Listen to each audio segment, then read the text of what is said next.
Donc c'est toujours Christophe au Polar à la plage, 17e édition quand même. Et je suis avec un des pères fondateurs, on peut dire ça, Dominique Delahaye. Ouais, on peut dire ça, oui. Alors l'année dernière, grosse turbulence sur le Polar à la plage. Ça a failli terminer et vous êtes toujours là cette année. C'est une satisfaction quand même.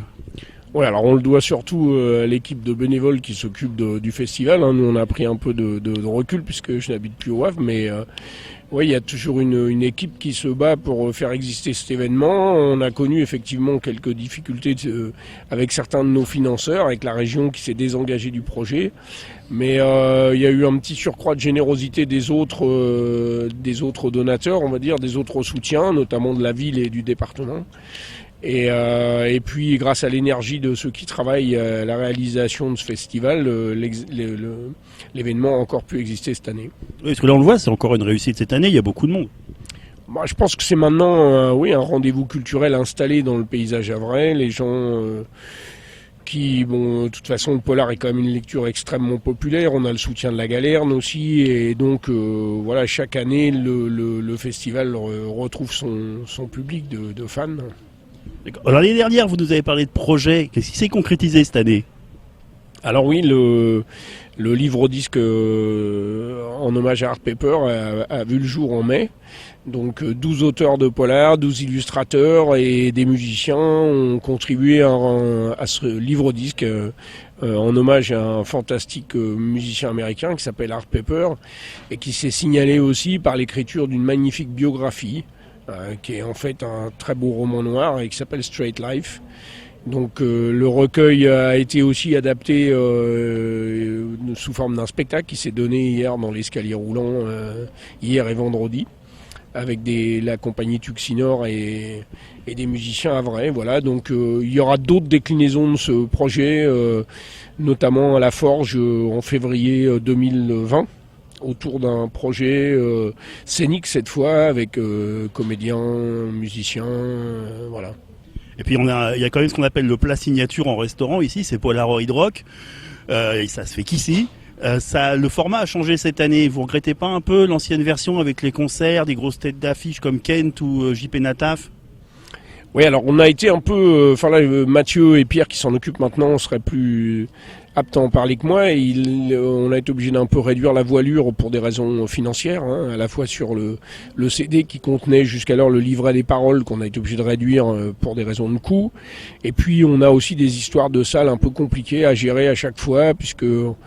avant, on était assez régulièrement accueillis tout au début, ça c'est l'Agora, ensuite ce qui s'est appelé le Cabaret électrique, avec qui on avait des partenariats forts et qui semblait avoir compris que ce projet qui permet à des musiciens havrais parfois de faire leur première expérience de studio était un projet qui avait sa place à la fois dans le on va dire dans le panorama culturel et rock'n'roll ou musical havrais. Bon, on est un peu moins bien accueillis au Tetris.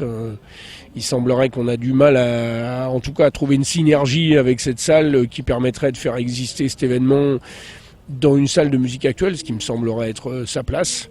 Bon, peut-être que ce n'est que partie remise, on arrivera peut-être finalement à faire partager notre enthousiasme pour ce projet. Bon, les années qui viennent le diront. Puis je vois que les auteurs sont en même temps enthousiastes et paniqués à l'idée d'écrire des chansons. Vous avez des retours? Oui, alors c'est souvent, parfois l'étonnement, parce qu'ils avaient, ceux qui sont vraiment fans de musique, parfois avaient une idée préconçue de la musique qu'ils avaient envie d'entendre. Ceux qui ne le sont moins sont assez souvent agréablement surpris, mais bon, j'ai un souvenir précis de Jean-Hugues Opel qui est un absolu fan de hard rock et qui nous avait confié un texte qui avait été mis en musique par une violoncelliste et une chanteuse lyrique et qui, au bout du compte, avait adoré cette rencontre, quoi. Oui, j'en parlais justement avec lui tout à l'heure. On avait une idée de faire une compile uniquement de ses chansons à lui. Oui, on pourrait. Il y en a quelques-uns. Il y a des fidèles comme ça. Jean Bernard en a fait pas mal aussi. Et puis d'autres. Non, je pense que c'est pour eux un petit peu une occasion de sortir de leur travail d'écriture classique. Alors, 17 ans de festival, 17 éditions, je dirais, de festival. La question que tout le monde déteste, le souvenir le plus marquant, le meilleur? Moi, je sais pas trop, mais c'est vrai que les concerts Polaroid, c'est toujours des grands moments pour moi. Le spectacle que j'ai fait hier avec le Tuxinor, c'était très bien. Et puis ça peut être ce matin le café que j'ai partagé avec Jean-Bernard devant la plage où c'est toujours un plaisir de retrouver ses copains et de partager avec eux quelques moments d'une petite intimité parce qu'on a un peu de temps entre deux. Il y a plein de moments, et puis aussi retrouver les copains de l'association et les copines de l'association. Enfin, c'est un festival qui est, je dirais, presque avant tout une histoire humaine pour nous en tout cas, et puis qui se concrétise par la vente des bouquins dans lequel on raconte d'autres histoires humaines. Donc finalement, voilà, la boucle est bouclée. Et une rencontre en particulier peut-être ? Non, pas une rencontre en particulier, non. Là, j'ai rencontré Jean-Hugues, Jean-Bernard, Marc Villard, enfin il y a des tas de gens qui sont que j'ai rencontrés ici pour la première fois, mais ça peut être aussi les rencontres que j'ai fait dans le cadre de l'association avec des copains et des copines qui sont toujours là, donc il n'y a pas une rencontre en particulier qui est plus marquante qu'une autre. Et alors donc les projets littéraires ou autres hein.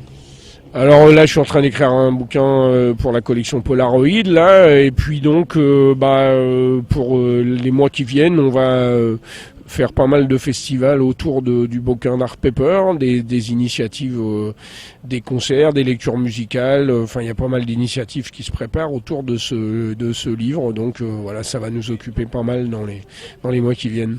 D'accord, écoute, merci Dominique, c'était sympa, très très sympa, bon moment. Allez, bonne journée, bonne fin de festival.